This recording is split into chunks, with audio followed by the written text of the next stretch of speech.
Hello everyone. So we have satellite imagery now confirming that both the Ropucha-class landing craft, confirmed as being the Minsk, and the Kilo-class submarine, confirmed as being the Rostov-on-Don, are destroyed. Now, I have no idea where this original image came from. It's been shared pretty widely on Twitter, but it pretty clearly shows the impact of a missile in the center of the Minsk and an impact towards the front of the Rostov-on-Don. These impact points are highlighted by dotted circles. Now, I'm no expert, but I don't think submarines work well with a hole in them. So it's hard to tell the state of the dry dock itself from these images. But certainly, there is fire damage, but we can see that the gates of the dry dock haven't been breached, and the major cranes look fine, at least on this image. This second image, shared by Black Sky on Twitter, isn't as clear, but we can see heavy signs of damage and fire on both ships and around the dry dock. Now, even if the cranes and equipment of the dry dock survive, these docks are out of action until Russia can get rid of these wrecks. Not to mention, it's likely equipment nearby did suffer damage which needs repairing too, which just doesn't show up on these satellite images. Here's the same image zoomed in a bit, so you can see the Minsk surface structure has basically been obliterated. This is better seen on this photo here taken from the ground.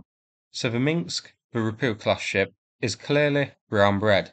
The superstructure forward of the rearmost gun has basically just collapsed into the hull. You can also see that the mast is burned and rusted through a mix of a hot fire and the seawater from the nearby ocean which we used to extinguish it. So it's safe to say the Ropucha is finished. We don't have a photo from the ground of the Kilo submarine yet, but I expect the photos when they emerge are going to show it's now got a pretty impressive wizard sleeve added to it. So 2 ships destroyed. Russia made the big mistake here of not covering its ships with tyres too, as they did with the aircraft. I'm sure that would have helped. So, a major strike here. I covered the importance of the Kilo and the Ropucha-class ships in a past video, so I'm not going to retread old ground and waffle on.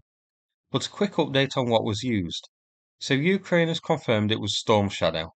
Now, in the video we saw 3 blasts, but we can only see 2 impact points, so either one of the missiles hit exactly the same spot on one of the ships as the first missile, which is possible.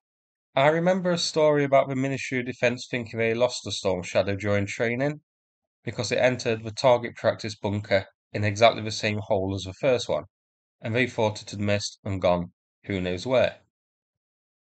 So another possibility is the third blast we saw was a secondary explosion and just 2 missiles hit this ship.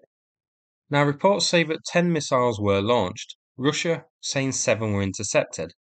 Now, I find it unlikely that all 7 of those were Storm Shadow, considering that Russia, so far, hasn't intercepted a single Storm Shadow. Those were likely either mould decoy missiles or possibly S-200 missiles and a ground attack role, which were launched with the same purpose to draw the samfire and allow the Storm Shadows to go unopposed. Ukraine has used this tactic before. So that's it for this video. I hope you found it interesting. If so, please click like and subscribe. I'd appreciate it. Thanks again and take care everybody.